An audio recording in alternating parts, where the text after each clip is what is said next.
teman-teman, welcome back to my YouTube channel. Oke, di video kali ini aku mau bahasin soal lagi nih, teman-teman. Nah, di sini aku akan sharing ya 10 soal asli UTBK ya. Nah, jadi di sini soalnya memang aku ambil ya dari soal-soal ujian UTBK sebelumnya. Buat kalian yang mau ikut ujian UTBK ya, yang akan dilaksanakan beberapa waktu yang dekat ini ya, cocok banget ya ikuti video tutorial ya pembahasan soal dari aku. Semoga nanti setelah menonton video ini teman-teman makin paham ya dengan soal-soal UTBK ya. Dan jika ada soal yang mirip nantinya ya di ujian UTBK-nya, semoga semuanya bisa jawab dengan benar. Oke ya. Oke, tanpa berbasa-basi lagi langsung aja aku mulai ke video pembahasan ya. Tapi sebelum aku mulai, buat kamu yang merasa tertarik dengan channel aku ya, terutama dengan video-video yang aku bikin, boleh banget kalau teman-teman semua mau memberikan subscribe-nya ya. Boleh juga nanti videonya di-share ya supaya lebih bermanfaat. Dan jangan lupa juga nanti diaktifkan tombol notifikasi loncengnya supaya kamu semua tidak ketinggalan dengan video menarik aku lainnya. Oke, next aku mulai ke pembahasan ya. Keep watching. Oke teman-teman, di sini aku akan mulai dari soal nomor 1 ya. Ini soal SBMPTN 2017 ya. Nah, di sini katanya diketahui besarnya MPS 0,20 jika pemerintah menambah pengeluaran dalam APBN sebesar 100 miliar, pendapatan masyarakat bertambah menjadi. Oke. Di sini ada dua yang diketahui ya. Itu si MPS. Nah, ini dia MPS. Nah, ini MPS dan pengeluaran pemerintah G. Oke, pengeluaran pemerintah. Berarti di sini yang diketahui MPS-nya 0,20 dan pengeluaran pemerintah di sini aku kasih simbolnya Y ya, G ya. G, pengeluaran pemerintah 100 miliar ya. Kemudian yang ditanya pendapatan masyarakat bertambah menjadi pertambahan pendapatan masyarakat itu simbolnya adalah delta Y. Nah, delta Y itu kan rumusnya ya sama dengan G, pengeluaran pemerintah. Nah, berapa pengeluaran yang dikeluarkan oleh pemerintah dikalikan dengan K. K itu angka penggandanya ya. Nah, kenapa delta G itu pengeluaran pemerintah tuh hubungannya dengan pertambahan masyarakat? Iya, dia berhubungan ya. Karena kalau pemerintah menambah pengeluarannya seperti misalnya menambah subsidi ataupun bantuan-bantuan lainnya, maka masyarakat pendapatannya juga bakalan meningkat ya. Kalau masyarakat misalnya di sini banyak yang sebagai pengusaha, mereka dapat bantuan modal dari pemerintah. Nah, dari modal itu mereka putarkan sehingga dapat keuntungan kayak gitu kan. Jadi pertambahan masyarakat juga bakal meningkat ya karena meningkatnya pengeluaran pemerintah. Nah, berapa pertambahannya itu? Nah, itu yang kita cari ya. Ini rumusnya G dikali K untuk mencari delta Y. Di soal ada cuman G, tapi K nggak ada. Berarti kita cari di sini ya. Berarti cari dulu K-nya. Langkah satunya cari K-nya ya. K itu angka pengganda ya. Rumusnya 1/MPS. Berarti di sini 1 per MPS-nya kan 0,20 ya. 0,20 berarti K-nya 1 per 0,20 sama-sama dikalikan 100 aja. 100 bagi 20 ya, biar geser komanya ya. Berarti 100 bagi 20 dapatnya berapa?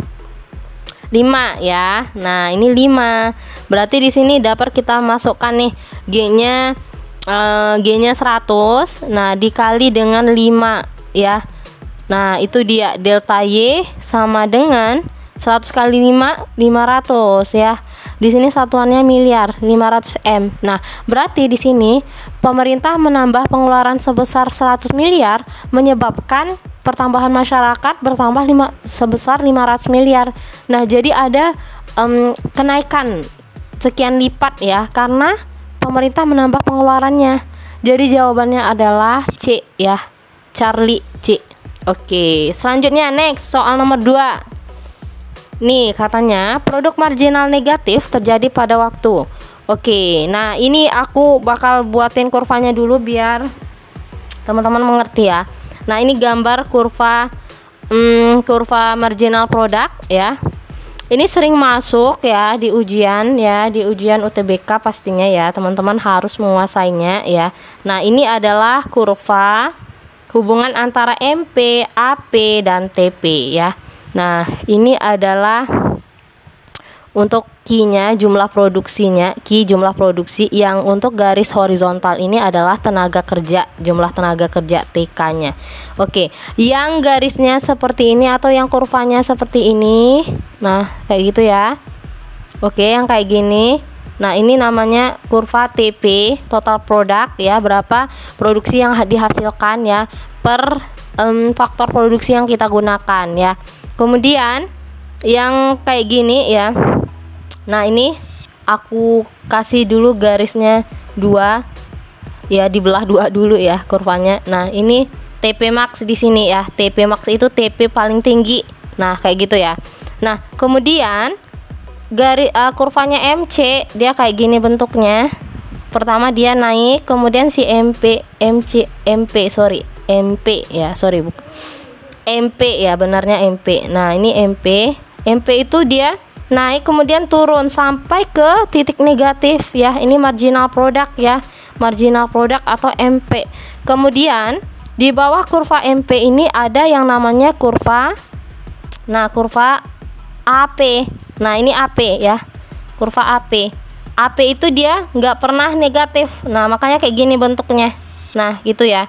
Berarti di sini MP maksimum ini ya, ini AP. AP maksimum di sini ya, ini AP max, AP max. Nah ini AP max, ini MP max, MP maksimum, MP paling tinggi ya. Nah AP max, kapan terjadi AP max? Ketika MP berpotongan dengan AP. Di sini berarti dia garis perpotongannya ya. Nah itu AP maksimum ya. Nah di soal apa yang ditanya? Di soal itu kan produk marginal negatif terjadi pada waktu. Oke, kalau produk marginal negatif berarti dia udah lewat banget di sini nih ya. Nah ini MP negatif. Kalau masih di sini dia kan belum negatif nih, masih 0 di titik 0. Kalau negatif dia udah lewat dia. Nah di sini dia. Nah di titik yang di bawah 0 itu berarti, nah si TP ini nggak maksimum lagi teman-teman ya. Produk totalnya berarti telah melewati kondisi maksimum ya. Jadi jawabannya adalah B. Nah, TP maksimum kan di sini saat MP-nya 0. Nih, ini TP maksimum. Nah, TP max itu terjadi ketika MP 0. Nih dia di sini di titik yang aku kasih bulat hitam nih. Kemudian katanya di soal marginalnya udah negatif, berarti udah di bawah si 0 ini ya. Di sini dia di titik yang negatif nih, di bawah 0 ini intinya ya. Jadi dia udah lewat di kondisi yang paling maksimum ya, udah negatif dia. Berarti dia produk total telah melewati kondisi maksimum. Jawabannya adalah bravo ya. Next, aku masuk ke soal nomor 3. Nah, di sini katanya berdasarkan sifatnya pengangguran terdiri atas. Oke, berdasarkan sifat itu ada 3 ya. Pengangguran itu pengangguran terbuka, setengah menganggur, dan pengangguran terselubung. Kalau pengangguran setengah menganggur itu dia bekerja kurang dari 8 jam ya, kurang dari 8 jam per hari. Nah, kalau pengangguran terselubung, nah dia udah bekerja nih tapi nggak produktif ya, bekerja tapi tidak produktif. Artinya teman-teman di sini tuh karena udah banyak banget tenaga kerjanya, jadi dia tuh bingung apa sih yang mau dikerjainnya kayak gitu. Kelebihan tenaga kerja di sini perusahaannya, jadi dia tuh banyak membuang waktu aja, nggak tahu apa yang mau dikerjakan. Nah itu dia bekerja tapi tidak produktif. Kalau pengangguran tidak terbuka ini dia memang nggak ada kerja ya, berarti ini nggak ada kerja. Nah nggak ada pekerjaan sama sekali. Ini alasannya karena kesempatan kerjanya. Nah kesempatan kerja, tahu ya, lapangan kerja, kesempatan kerja atau lapangan kerjanya lebih kecil dari angkatan kerja angkatan kerja. Artinya angkatan kerja kita atau tenaga kerja kita banyak, tapi lapangan kerja kita tuh sedikit. Akhirnya tercipta yang namanya pengangguran terbuka. Oke, ngerti ya? Oke teman-teman, aku mulai ke soal berikutnya ya.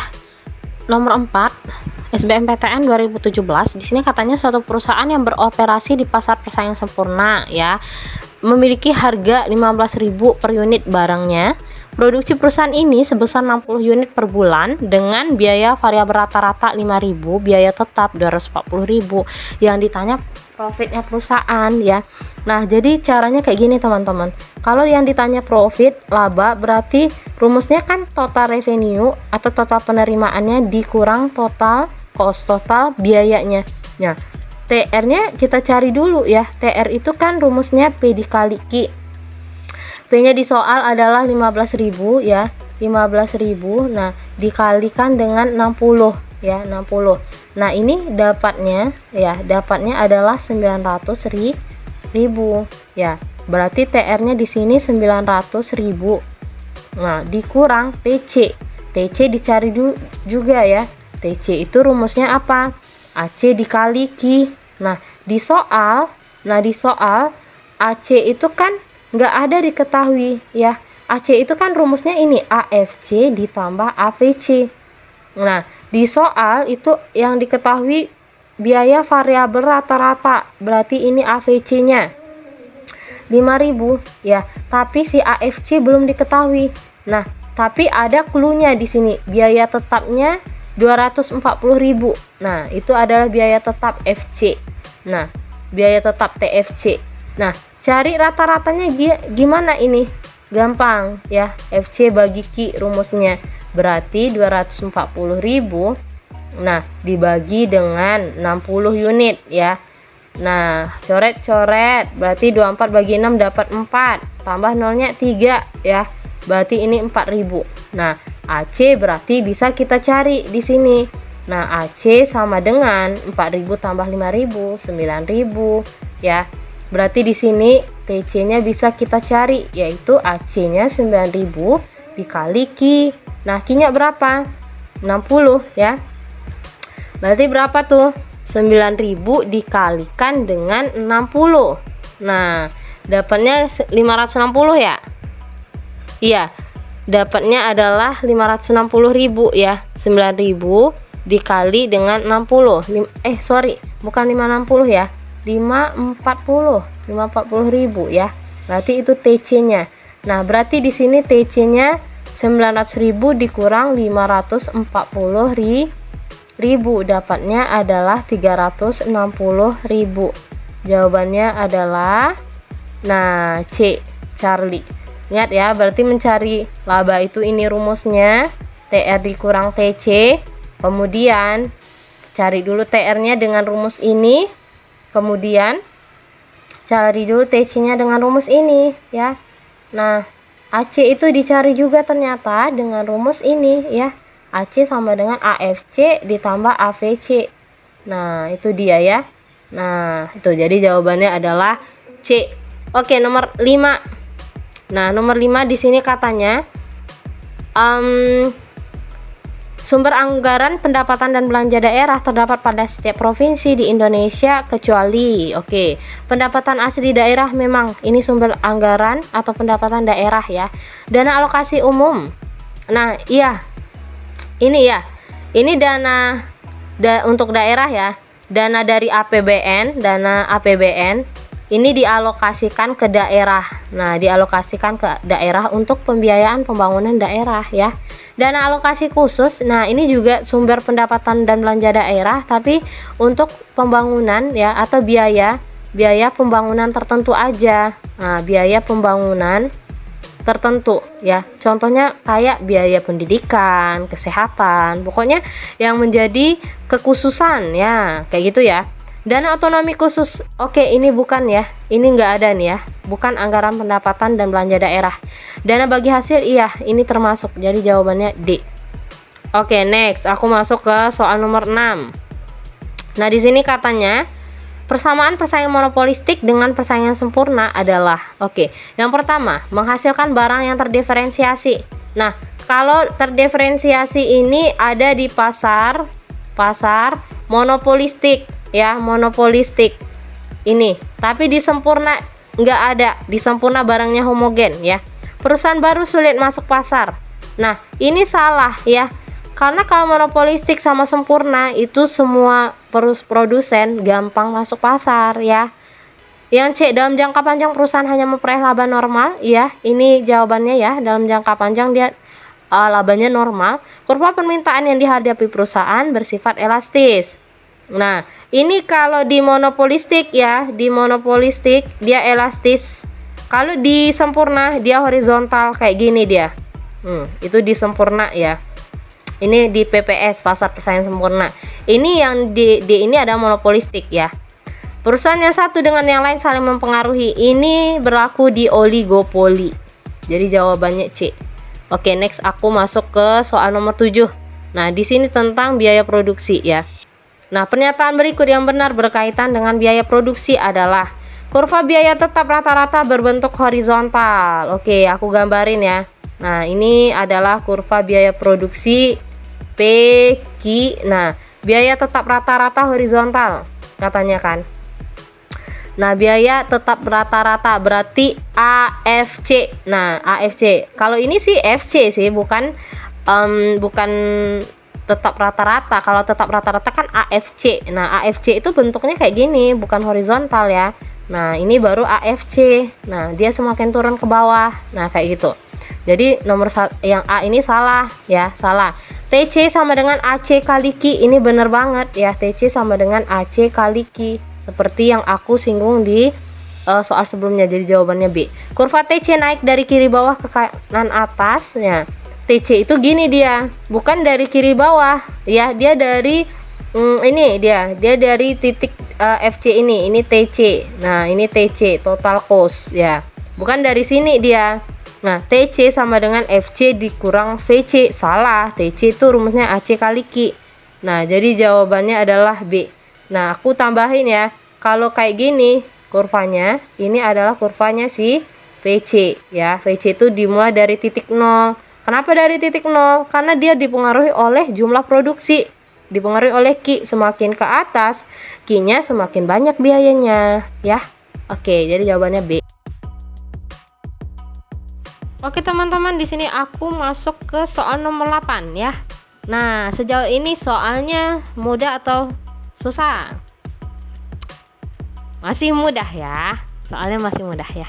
Oke, nomor 8 itu soal SBMPTN 2018. Katanya di sini salah satu karakteristik kurva indiferensi adalah kurva indiferensi bentuknya ya, teman-teman harus tahu dulu. Nah, bentuknya kayak gini ya. Nah, ini yang ke atas ini untuk jenis barang X, berarti ini barang X. Ini untuk barang Y. Nah, barang Y. Indiferensi itu dia kurvanya negatif slope-nya ya, berarti dia turun dari kiri atas ke kanan bawah. Nah, itu dia. Nah, itu dia kurva indiferensi ya. Nah, ini dia. Nah, aku kasih ini misalnya IC1, indiferensi 1, kemudian aku buat lagi gambarnya yang kedua. Nah, ini untuk IC2 ya. Nah, dan berikutnya ya bisa dia sampai IC3 bisa. Nah, itu IC3. Nah, IC3. Oke, saling berpotongan untuk menunjukkan preferensi yang lebih tinggi, bukan ya. Ini dia nggak saling berpotongan. Kalau berpotongan tuh kayak gini dia. Kalau ini kan nggak berpotongan dia. Nah, itu dia. Kemiringan positif. Ini salah juga. Nah, salah juga.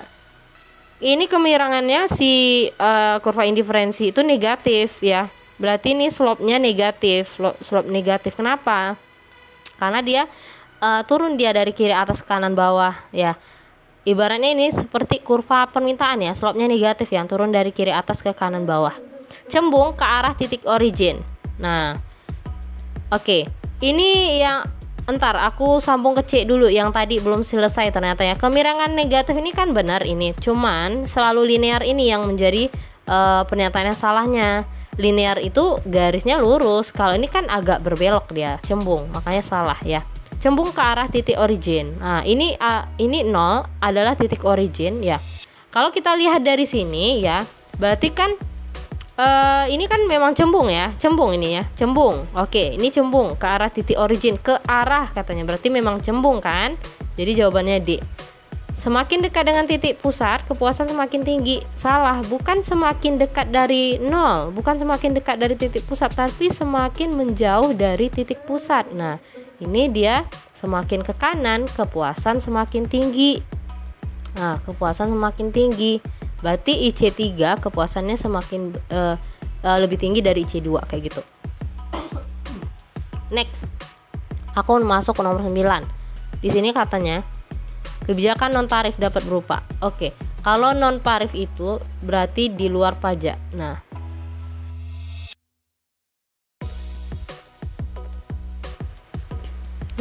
kalau non tarif itu ya berarti dia tidak menggunakan pajak, tapi dia menggunakan kuota ya, pembatasan. Jadi jawabannya I.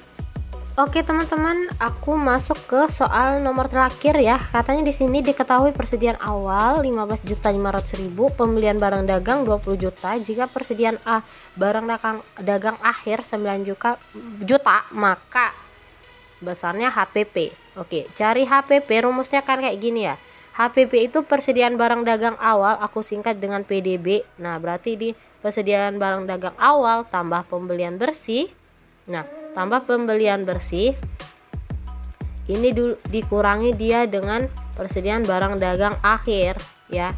Nah, persediaan barang dagang awalnya berapa? Itu dia di soal ya, 15.500.000. Nah, ditambah pembelian bersih. Nah, pembelian barang dagang 20 juta. Nah, ini ditambah dulu dengan 20 juta. Nah, kemudian dikurang persediaan barang dagang akhir 9 juta. Nah, berapa itu? Mari kita cari ya. 19 juta. Nah, ini kan berarti dia HPP-nya. Nah, HPP-nya 20 juta ditambah dengan 15 juta berapa tuh? 35 juta 500.000 ya. Iya, 35.500.000. Oke. 35 juta 500.000 dikurang dengan PBD akhir berapa? 9 juta ya, sorry 9 juta. Nah, kita kurangkan itu, berapa hasilnya? 35 juta 500.000. Nah, dikurang dengan 9 juta.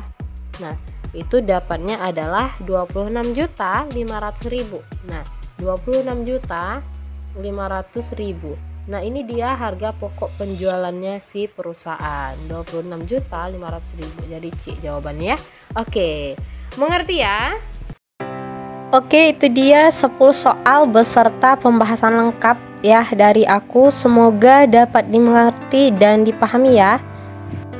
Jika ada pertanyaan, boleh banget tulis di kolom komentar ya. Jika ada saran ataupun masukan terkait dengan topik apa yang akan aku bahas di video selanjutnya, atau soal apa yang akan aku kasih di video selanjutnya, boleh juga ditulis di tempat yang sama ya.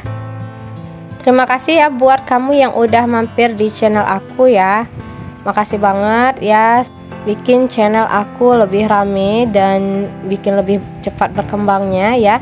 Jangan lupa ya, boleh banget juga kalau mau mampir di video selanjutnya. Oke, karena waktu kita udah habis ya, sebentar lagi aku akan selesaikan video kali ini. Tapi sebelum aku selesaikan ya, aku ingatin lagi buat teman-teman yang masih mau memberikan tombol subscribe, silahkan ya. Yang mau nge-save videonya boleh banget, yang mau share apalagi ya silakan, supaya video yang aku bikin lebih bermanfaat ya bagi yang lain juga. Oke, karena waktu kita udah habis ya, aku akan selesaikan video kali ini. Sampai jumpa lagi di kesempatan berikutnya ya. See you.